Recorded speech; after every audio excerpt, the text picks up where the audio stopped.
NEET platform आप सभी का बहुत बहुत स्वागत है। और आज हम एक और चैप्टर का स्टार्टिंग करने जा रहे हैं फिजिकल सेमेट्री का।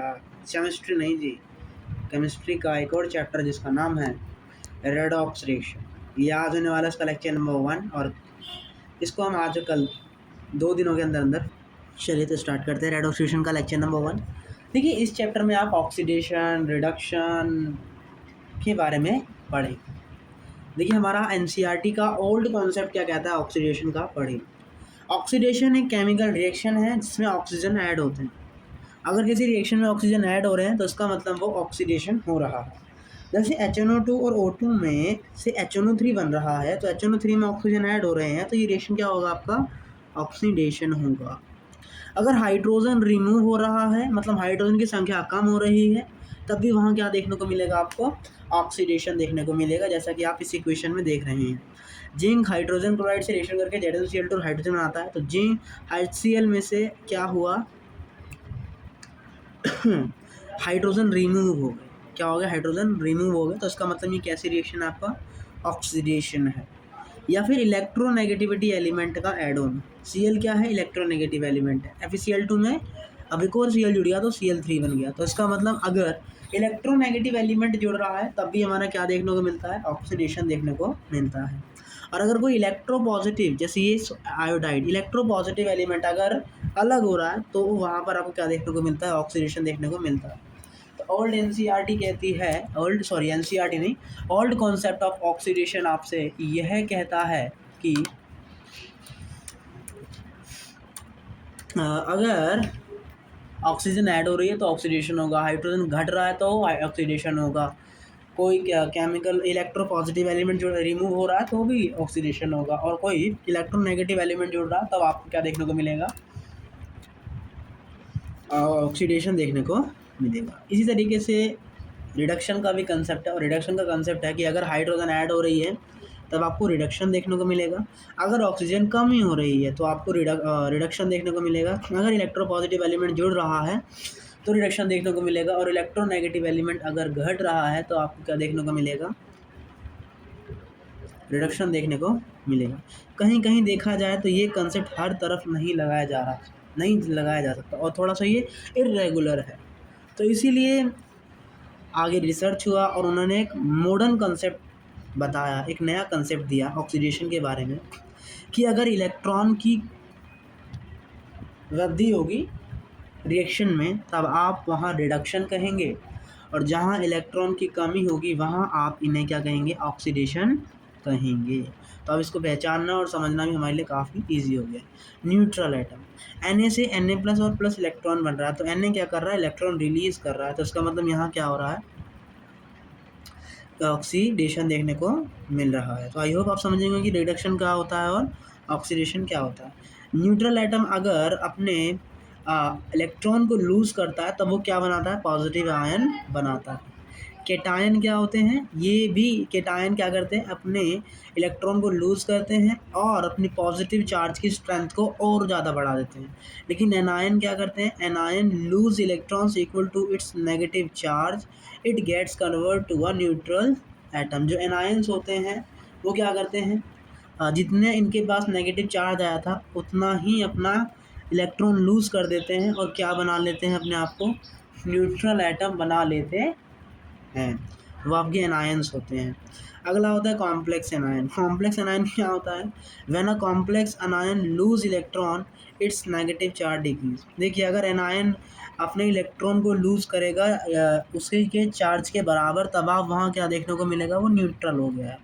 अगर केटायन चार्ज लूज़ करेगा तो वो पॉजिटिव हो गया है, और अगर न्यूट्रल एटम भी चार्ज लूज़ करेगा तो वो पॉजिटिव हो गया है।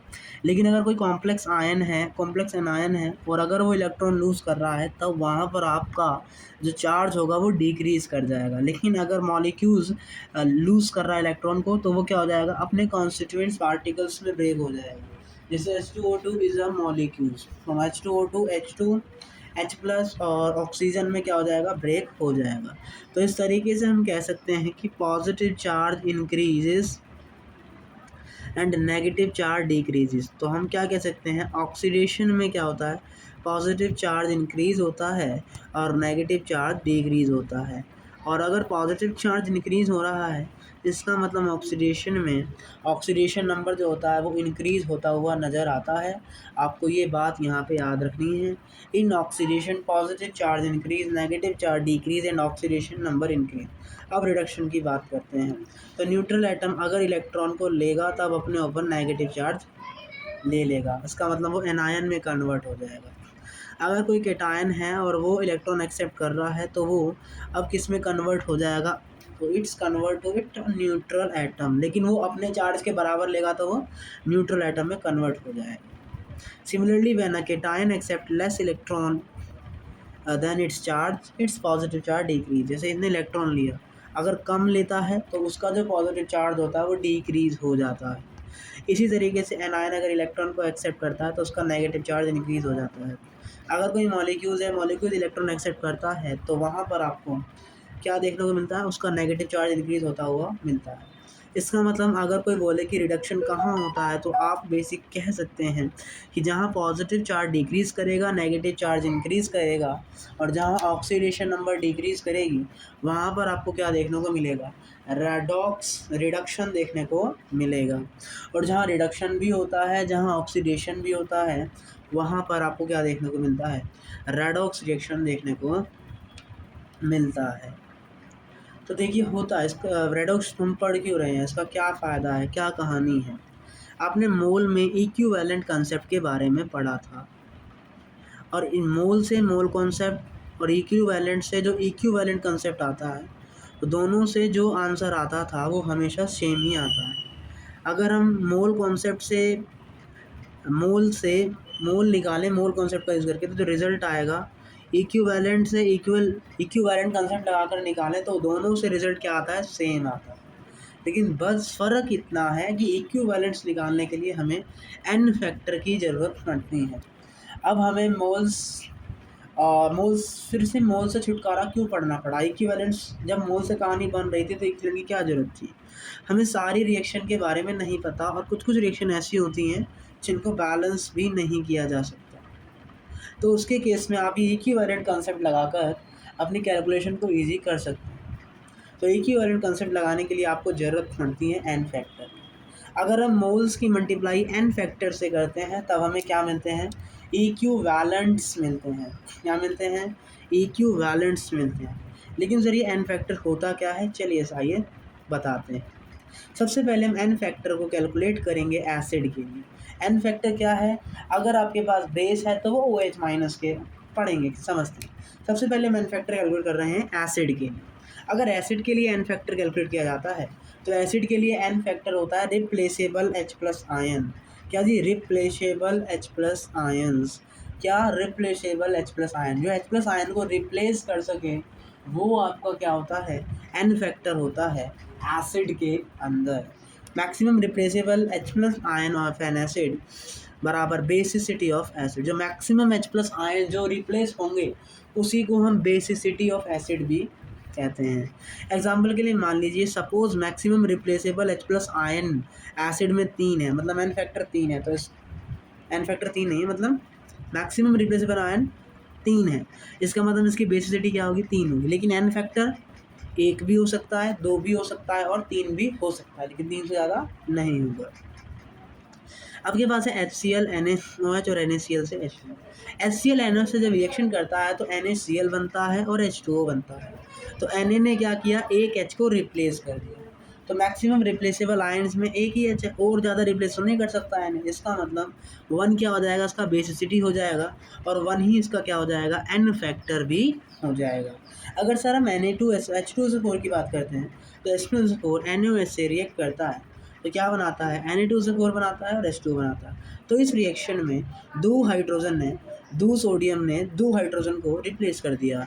इसका मतलब इसका बेसिसिटी कितना हो जाएगा, 2 हो जाएगा, और इस केस में इसका एन फैक्टर क्या देखने को मिलेगा, 2 देखने को मिलेगा। लेकिन अगर H2SO4 NaOH रिएक्शन करके एक H को रिप्लेस करता है और सोडियम हाइड्रोजन सल्फेट बनाता है तो यहाँ पर Na ने केवल एक H को रिप्लेस किया है। इसका मतलब यहाँ जो N होगा वो आपका केवल 1 आएगा।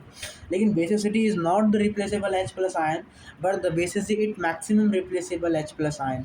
तो मैक्सिमम कितने H प्लस गायब हो सकते हैं, 2। तो इसीलिए इसका बेसिसिटी कितना आ जाएगा, 3 आता हुआ नज़र आएगा। अगर हम H3PO4 की बात करते हैं तो इस रिएक्शन में Na ने एक H को हटाया तो N फैक्टर 1 आ जाएगा, लेकिन मैक्सिमम रिप्लेसेबल आयन 3 है तो बेसिसिटी कितनी हो जाएगी, 3 हो जाएगी। इसी तरीके से H3PO4 Na ऑक्सीडेशन करके अब यहाँ पे 2 हटा रहा है तो इसका Na फैक्टर 2 हो जाएगा और बेसिसिटी 3 हो जाएगी। इसी तरीके से अगर ये तीनों ही H को हटा दे तो N भी 3 और बेसिसिटी भी क्या हो जाएगी, 3 हो जाएगी, हो जाएगी। ठीक है, चलिए अब हम बात करते हैं H2। जब एसिड में H प्लस ज़्यादा है तब वो क्या बनाता है, आपका हाइड्रोनियम आयन बनाता है। क्या बनाता है वो, आपका हाइड्रोनियम आयंस बनाता है। अच्छा, तो इसी वजह से आपका जो H प्लस है वो उस कंपाउंड से गायब हो जाता है। जैसे ये HCl है तो पानी इसके तरफ चारों तरफ आएगा और पानी से रिएक्ट करके क्या बना लेगा, ये हाइड्रोनियम आयन बना लेगा। तो इस तरीके से पानी ने क्या किया, इस H प्लस को इससे अलग कर दिया, रिप्लेस कर दिया। तो इस वजह से आपके जो H प्लस होते हैं वो रिप्लेस होते हैं due to polar medium. Water का मीडियम पोलर है, पोलैरिटी की वजह से ही H प्लस को अपनी तरफ अट्रैक्ट करेगा और H3O प्लस बना के हाइड्रोनियम आयन बना के उसको उसके मॉलिक्यूल से हटा देगा। क्या कर देगा, हटा देगा। तो उसका मतलब सर अगर हम H प्लस को हटा दें तो हमें क्या मिल जाएगा, उसका N फैक्टर और उसका बेसिसिटी मिल जाएगा। आइए अगर आपसे बोलता है, अगर आपके पास H3PO4 है और आपको उसकी बेसिसिटी बोलनी है, बेसिसिटी निकालनी है, तो आप कैसे निकालेंगे। तो उसकी बेसिसिटी को निकालने के लिए सबसे पहले हम उसका स्ट्रक्चर बनाएंगे। टेंशन ना लीजिए, इस मंडे से आपकी इनऑर्गेनिक की क्लास चालू हो रही है और करीबन 10 से 15 दिन के बाद आप ये सारे स्ट्रक्चर बनाना सीख जाएंगे। तो अभी आप देख लीजिए, बाकी जब आपका IOC में वो चैप्टर चालू हो जाएगा आप उसके बाद इनको एक बार रिवाइज़ कर सकते हैं। आपको बाकी कुछ स्ट्रक्चर याद भी करने पड़ सकते हैं। ये आपके पास फॉस्फोरस है, फॉस्फोरस ऑक्सीजन के साथ डबल बॉन्ड बनाएगा, बाकी सबके पास सिंगल बॉन्ड, और ये 3 हाइड्रोजन है इसके पास। तो पानी आएगा तो इस वाले H को रिप्लेस कर सकता है, इस वाले H को रिप्लेस कर सकता है और इस वाले H को भी रिप्लेस कर सकता है। तो इसका मतलब सर यहाँ पर इसका बेसिसिटी कितना आ जाएगा, 3 आ जाएगा और N फैक्टर कितना आ जाएगा, 1 2 3 आ जाएगा। अगर सर मैं H3PO3 की बात करता हूँ तो H3PO3 का स्ट्रक्चर ये बनता है। तो क्या ये वाला H रिप्लेस होगा, नहीं होगा, क्योंकि इसके पास तो कोई चार्ज ही नहीं है। चार्ज ना होने के कारण ये वाटर से रिएक्ट नहीं करेगा और ये वाला H अब रिप्लेस नहीं होगा। रिप्लेस कौन सा होगा, जिसके पास कोई चार्ज डेवलप हो रहा है। तो इनके पार्ट चार्ज डेवलप होगा जो कि ऑक्सीजन, और इसके पार्ट चार्ज डेवलप होगा। तो यही दो क्या हो पाएंगे, इससे अलग हो पाएंगे। तो इसका मतलब इसका बेसिसिटी कितना आ जाएगा, 2 आ जाएगा। वहीं H3PO2 की बात करते हैं तो यहाँ पर सिर्फ एक ही H है जिसके पास चार्ज आ रहा है ड्यू टू ऑक्सीजन। तो इस वजह से यहाँ पे केवल और केवल एक H प्लस का बेसिसिटी आएगा और N1 बराबर 1 ही इसका क्या देखने को मिलेगा, फैक्टर देखने को मिलेगा। तो आप ये ध्यान में रखेंगे, H3PO2 वाला केस और H3PO3 वाला केस अगर आप भूल जाते हैं इन केस तो आप स्ट्रक्चर बना के भी देख सकते हैं। ये क्वेश्चन दिया और बताना है कि कौन सा केस पॉसिबल है। H3PO3 मैक्सिमम कितने का रिप्लेस कर सकता है जी, ये 2 का रिप्लेस कर सकता है। तो यहाँ पे कितने का ही रिप्लेस किया है इसने, 1 का रिप्लेस किया, मतलब इट इज़ पॉसिबल। यहाँ पर इसने 2 का रिप्लेस किया, मतलब ये भी पॉसिबल है। NH2HPO3 Na से रिलेशन के Na3PO3 बना रहा है। क्या Na एक और H प्लस को रिप्लेस कर सकता है, नहीं। H3PO3 में रिप्लेसेबल H प्लस आयन केवल 2 ही हैं। इसका मतलब अब आप इसमें से H को रिप्लेस नहीं कर सकते, तो दिस इज़ नॉट पॉसिबल। इसकी बात करते हैं, NH2PO2 है, H2PO2 केवल एक H3PO2 होता है और आपने ऑलरेडी एक H हटा दिया है और H3PO2 का मैक्सिमम बेसिसिटी 1 ही होती है। इसका मतलब ये रिएक्शन और आगे ज़्यादा बढ़ नहीं सकती। तो इसका मतलब ऑप्शन 1 और 2 पॉसिबल होगा, बाकी पॉसिबल नहीं होंगे। इसी तरीके से अगर आपको H3PO3 का बताना है तो ये सब हमने पढ़ा दिया, हुआ क्या जो सब बता दिया यहाँ पे बनाइए ऊपर के केस में, ठीक है, आप यहाँ पे देख सकते हैं। चलिए आगे बढ़ते हैं। तो यहाँ से आपने समझा कि अगर आपको एसिड के लिए एन फैक्टर कैलकुलेट करना है तो क्या करते हो आप क्या करते हैं बताइए, आप maximum replaceable H plus ions को देखते हैं। लेकिन अगर किसी देखिए मान लीजिए ये है KSHYC2O4Z, ये आपके पास कुछ चीज़ है, सोल्ट है, मतलब सोल्ट नहीं एसिड है, और आप NaOH से रिएक्शन करवाते हो बेस के साथ, तो यहाँ कुछ E1 बनता है और यहाँ कुछ E2 बनता है और यहाँ KMnO4 से रिएक्शन करवाते हैं। तो क्या करना है आपको, if the equivalent weight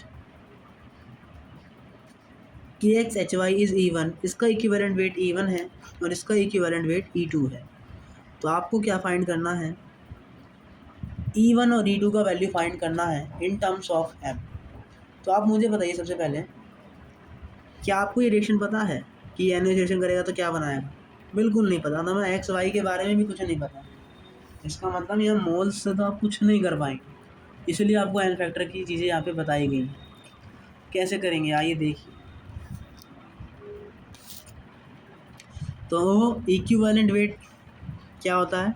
molecular weight divide में एन फैक्टर। इक्विवेलेंट वेट बराबर क्या होता है? मॉलिक्यूलर वेट डिवाइड में एन फैक्टर। आपको उसके मोलर मास के टर्म में लिखना है, ठीक है। तो देखिए कि ये वाला रिलेशन करके एन रिलेशन करके E1 कुछ बना रहा है। E1 बराबर क्या होता है? Molecular weight upon N factor. इसका एन फैक्टर कितना आएगा बताइए? ये आपको रिएक्शन दिया है ये, तो यहाँ पे कितने रिप्लेसेबल H प्लस आयन है? एक ये वाला रिप्लेसेबल H प्लस आयन और एक दो ये वाले रिप्लेसेबल H प्लस आयन है। क्या पानी का? नहीं, ये नहीं हो सकता, मतलब दो और एक तीन, 3 रिप्लेसेबल H प्लस आयन है, मतलब एन फैक्टर इसका 3 हो जाएगा। अब एन इक्विवेलेंट वेट क्या होता है? Molecular mass. माना इसका मॉलिक्यूलर मास हमें क्वेश्चन में क्या दिया है? M दिया है, तो जो इससे बनेगा इसका इक्विवेलेंट वेट यहाँ पे क्या आ जाएगा? M/3 आ जाएगा। तो इस तरीके से आप इक्विवेलेंट वेट निकालते हैं। क्या ऑक्सीडाइजिंग एजेंट आपने डाला तो आप यहाँ पे E2 निकाल सकते हैं? सर अभी आपने हमें ऑक्सीडाइजिंग एजेंट के केस में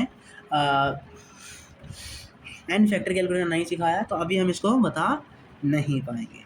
तो आप इक्विवेलेंट वेट ऐसे निकालेंगे। चलिए, द एन फैक्टर ऑफ कैसे निकालेंगे? Equivalent weight is equals to molecular weight of compound divide में एन फैक्टर।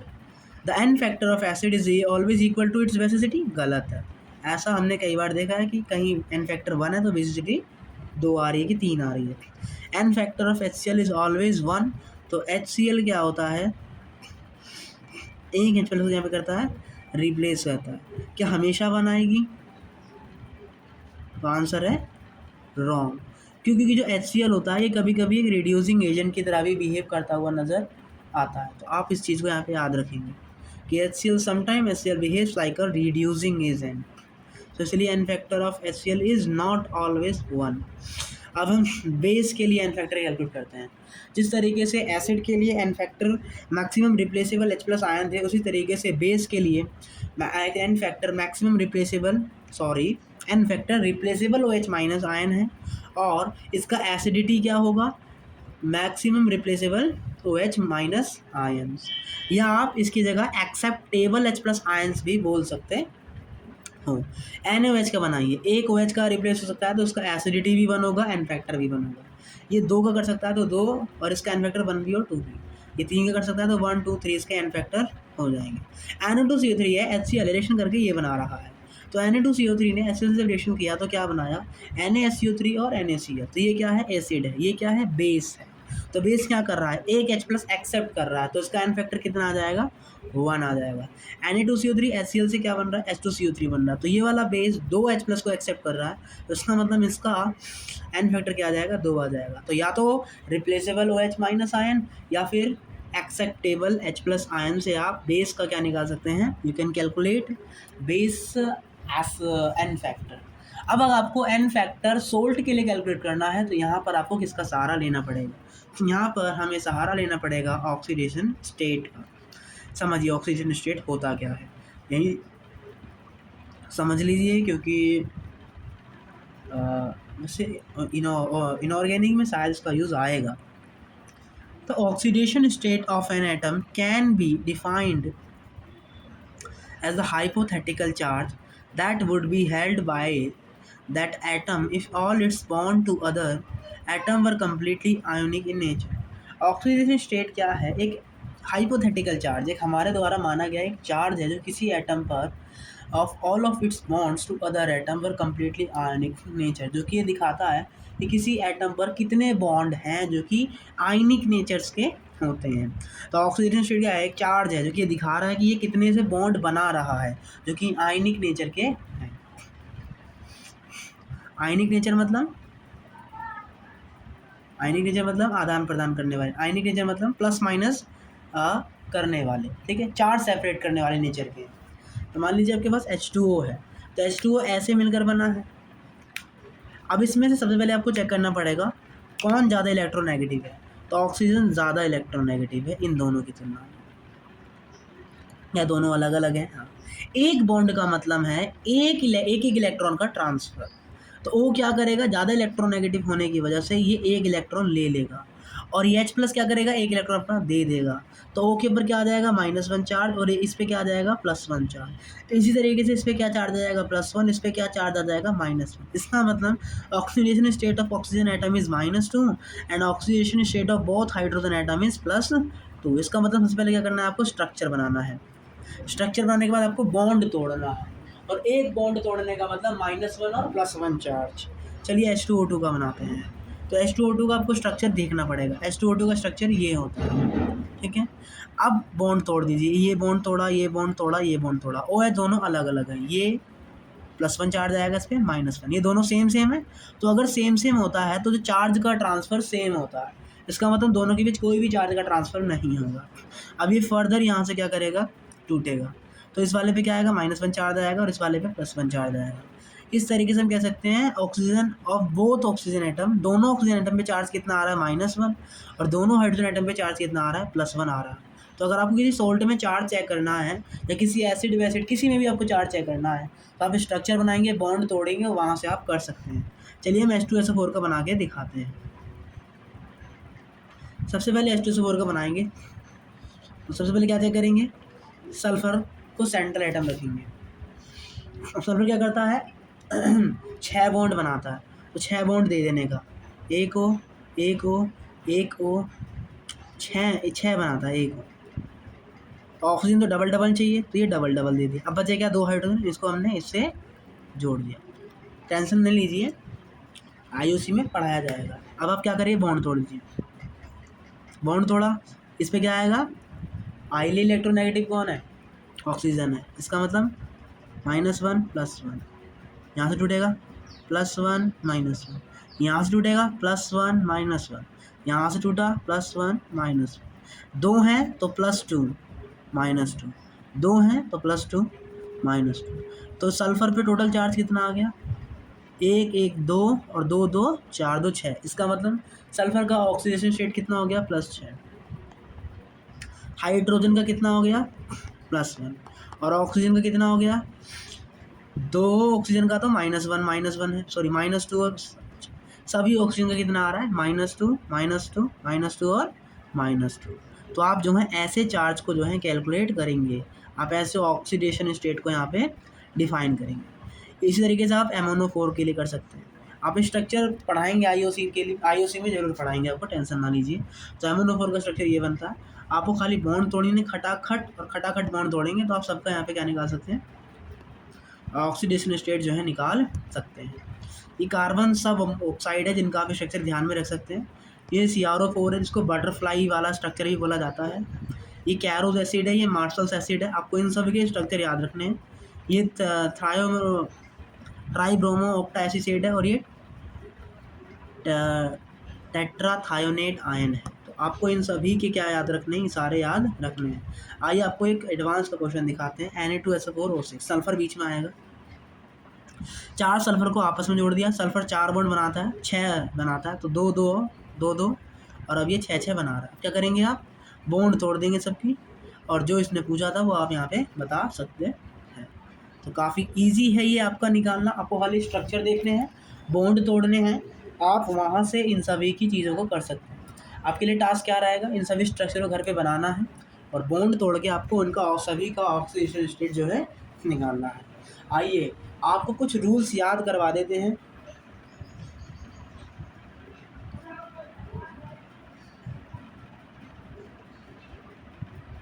देखिए, फ्लोरीन एटम, क्या जी, fluorine atom, fluorine is most electronegative element. It always has oxidation number equal to -1 in all its compound. Fluorine क्या है, most electronegative element. देखो ये तो आपने पढ़ लिया। अब ऑक्सीडेशन स्टेट निकालने का एक और तरीका है, और उस तरीके को समझने से पहले हम रूल समझते हैं, ठीक है। फ्लोरीन एटम क्या है, fluorine atom most electronegative element. क्योंकि हमें सारे स्ट्रक्चर तो याद नहीं हो सकते, लेकिन हाँ अगर आप सीख लें बनाना तो आप सारे स्ट्रक्चर बना सकते हैं। बाकी दूसरा तरीका देखिए, fluorine is most electronegative element. It always has oxidation number -1 in all its compound. कोई सा भी कंपाउंड में अगर फ्लोरीन दिख गया तो फ्लोरीन की हमेशा इलेक्ट्रोनेगेटिविटी क्या होगी, -1 होगी। और अगर F2 दिख गया तो क्या हो जाएगा, 0 हो जाएगा, क्योंकि दोनों तरफ सेम है, बॉन्ड तोड़ोगे तो दोनों का ऑक्सीडेशन क्या आएगा, 0 ही आता हुआ नज़र आएगा। अब ऑक्सीजन की बात करते हैं। ऑक्सीजन का जनरली क्या होता है, -2 होता है, लेकिन परऑक्साइड के केस है, परऑक्साइड मतलब जहाँ पर ऑक्सीजन ऑक्सीजन से सिंगल बॉन्डेड है, ऑक्सीजन ऑक्सीजन जहाँ जुड़ी हुई है आपस में, तो वो परऑक्साइड होता है।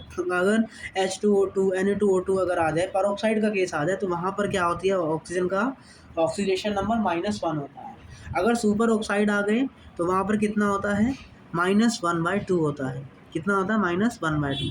अगर ओजोनाइड हो गए तो कितना आता है, -1/3 आता है। आपको सारे रूल याद रखते हैं। अगर O2F2 OF2 आ जाए तो कितना होता है, +1 O2F2 के लिए और F2 के लिए +2, और ऑक्सीजन मॉलिक्यूल में 0 हो जाए कि दोनों तरफ सेम है। तो याद कर लीजिए, O2F2 में +1, OF2 में +2, सुपर ऑक्साइड में -1/2 और ओजोनाइड में -1/3, परऑक्साइड में -1 और जनरली ऑक्साइड में -2।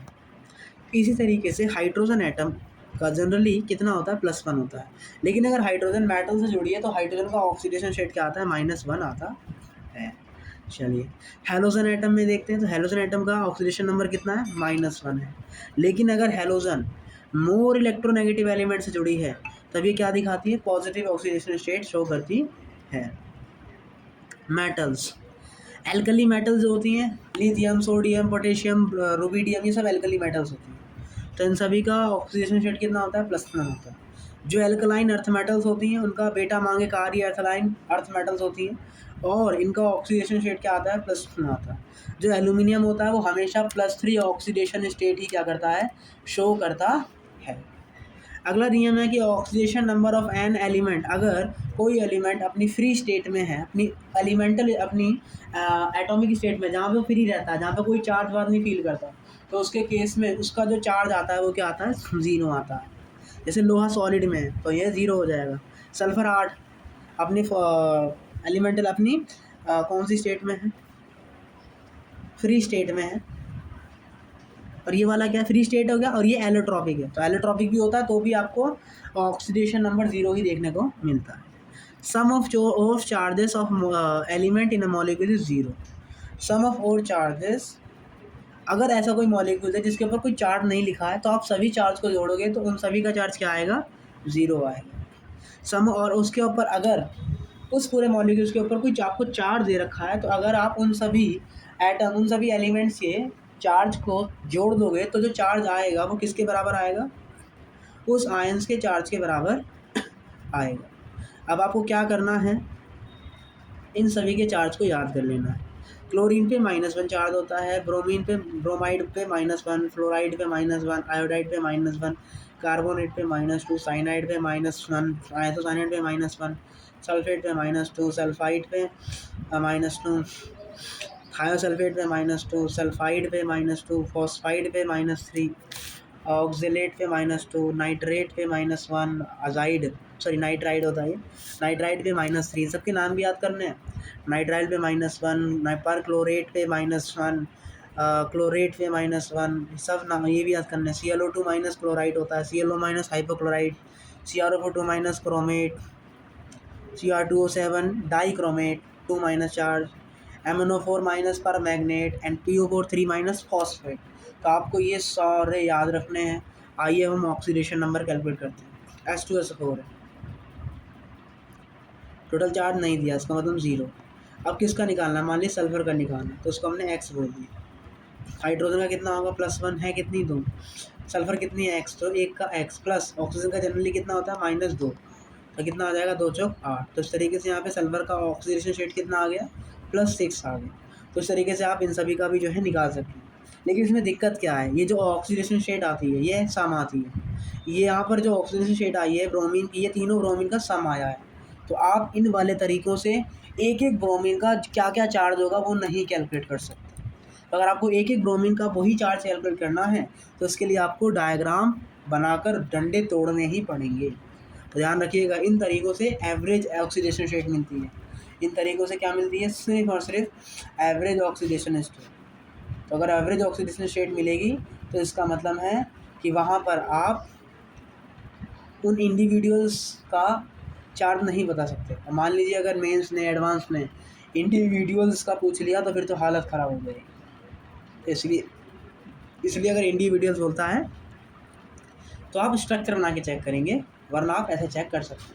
बाकी आईओसी में आपको हर एक प्रकार के स्ट्रक्चर बनाना सिखाया जाएगा, तो आप वहाँ से एक अच्छे तरीके से ट्रेंड हो सकते हैं। चलिए आगे बढ़ते हैं। चलिए तो आगे बढ़ते हैं और स्टार्टिंग करते हैं क्वेश्चन से। Find out the oxidation state of copper in Fe2O4 and SnC2O4।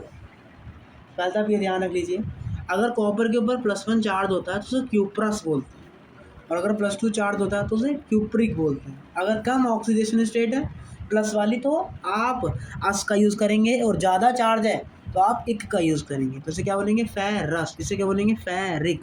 इसे स्टेनस, इसे स्टेनिक, इसे मर्क्यूरस, इसे मर्क्यूरिक। ठीक है, चलिए क्वेश्चन करते हैं। आपको दिया है, आपके पास है फेरिक Fe2O4। चेक करेंगे आप क्या पूछा है, कॉपर का ऑक्सीडेशन स्टेट पूछा है। C2O4 के ऊपर कितना चार्ज होता है? -2 चार्ज होता है। टोटल चार्ज कितना है? 0। तो Fe का चार्ज कितना होना पड़ेगा? +2 चार्ज होना पड़ेगा, तभी जाके सम 0 आएगा। तो इसका मतलब फेरस है ये, तो इसका मतलब फेरस का चार्ज कितना आ गया? +2 आ गया, तो उसका चार्ज लिखेंगे +2। आपको किसका निकालना था रे? कार्बन का निकालना था, ऊपर बोल दिया सॉरी। तो कार्बन की मैंने x मान ली, तो है कितने? 2, तो कितना हो जाएगा? 2x। प्लस ऑक्सीजन का कितना होता है? एक सेकेंड, इतना कुछ लफड़ा ही नहीं करना था। ठीक है चलो कर दिया हमने, -2। तो यहाँ से करने पर हमें क्या पता लगा? x बराबर +3 आ गया। लेकिन ये दोनों ऑक्सीजन का, दोनों कार्बन का मिला के आया है, सम है ये, ध्यान रखिएगा। मेथड नंबर 2 क्या कहता है? अरे कार्बोनेट का तो C2O4 का तो मुझे पता है ना, ऑक्सीलेट 2- का तो मुझे पता है, C2O4 2- का। C2O4 पर चार्ज कितना होता है? 2-। इसका मतलब इनके इंडिविजुअल जो भी चार्ज होंगे वो किसके बराबर आएंगे? -2 के। कार्बन का मैंने 2x मान लिया, प्लस ऑक्सीजन का 4 दूनी 8 -8, तो इसका मतलब x की वैल्यू यहाँ से कितनी आ गई? +3 के समथिंग आ गई। अगला है नाइट्रेट और ammonium ion. Find out the oxidation state the nitrogen atom in ammonium nitrate. Ammonium nitrate, ammonium nitrate. ठीक है, तो अमोनियम नाइट्रेट NH4+ और NO3- बनके क्या बना रहा है? NH4 NO3 बना रहा है। तो अगर आप ऐसे करोगे तो N का तो हमें पता नहीं है, तो ये नाइट्रेट आयन वाला N है, और ये अमोनियम आयन वाला N है। इसका मतलब दोनों अलग अलग हैं, दोनों का चार्ज अलग अलग है। तो इसका मतलब दोनों के वेरिएबल कितने बन जाएंगे? 2 बन जाएंगे। तो इसका मतलब इस तरीके से यहाँ पर इसको सॉल्व करना तो पॉसिबल नहीं है। तो हम क्या करेंगे? इसको अलग अलग सॉल्व करेंगे। जैसे अमोनियम आयन को अलग कर लिया, अमोनियम आयन का कैसे निकलेगा? +1 चार्ज होता है अमोनियम पे, तो इसका x हो जाएगा, इसका 4 हो जाएगा, तो x की वैल्यू क्या आ गई? -3। अब NO3- में इस वाले नाइट्रोजन का निकालते हैं, टोटल चार्ज -1 है, इसकी वैल्यू y बोली, तो y -6 बराबर -1, तो कितना हो जाएगा? y का वैल्यू +5 आ जाएगा। तो इस तरीके से दोनों में आपने नाइट्रोजन का ऑक्सीडेशन स्टेट कैलकुलेट कर दिया है। आइए अब इन सब में निकालते हैं। K2SO4, KMnO4 और K2Fa4। Cr2O7 पे चार्ज कितना होता है? -2 चार्ज होता है। केवल हम इतने का ही निकाल लेते हैं, बाकी सबसे का मतलब ही नहीं है। और हमें क्रोमियम का चाहिए। 7 ऑक्सीजन कितना होता है? 7 दूनी 14, -2 उधर जाके क्या हो जाएगा? ये +14, तो कितना आ गया? 12। 12 इज क्या आ जाएगा तुम्हारा? 2 क्रोमियम, 2 क्रोमियम का 2x। इसका मतलब यहाँ से कितना आ गया? x का वैल्यू +6। तो इसका मतलब यहाँ पर क्रोमियम का वैलेंसी कितना आ गया? +6 आ गया। ऐसे ही आप सब में निकाल सकते हो, आपको सबका आंसर मिल जाएगा ईजिली। काफ़ी ईजी क्वेश्चन ये है। चलिए इसका करते हैं। आपको इनके increasing order of oxidation state, nitrogen की ऑक्सीडेशन स्टेट के इंक्रीजन ऑर्डर में आपको इसको जो है जमाना है। तो कैसे करेंगे? N2O3 का चार्ज लिखेंगे, टोटल चार्ज 0 है, 3 दूनी 6, उधर जाएगा तो कितना आ जाएगा? इसमें देखो N2O3 पे कितना आ जाएगा? प्लस का 3 आ जाएगा। अब हम निकालते हैं किसका? NO का निकालते हैं। NO का टोटल चार्ज 0, O के ऊपर -2, तो यहाँ पे कितना आ गया? +2 आ गया। अब निकालते हैं N2O का। तो N2O क्या है? 2 नाइट्रोजन है, तो 2x -2, तो यहाँ से x का वैल्यू कितना आ गया? +1। अब NO2 का निकालते हैं, तो 2 दूनी 4, तो यहाँ से कितना आ गया? +4 आ गया। तो बढ़ता क्रम क्या है? पहले N2O, फिर NO, फिर N2O3 और फिर NO। तो बस आपको ऑक्सीडेशन स्टेट निकालनी है। और देखो इसके ऊपर जेईई में इसमें क्वेश्चन पूछे गए हैं, कितना ईजी टॉपिक है आप। आई होप आपने यहाँ पे समझा होगा। चलिए आगे बढ़ते हैं। ये क्वेश्चन होमवर्क करके लेके आना। Mg2 P2O7 में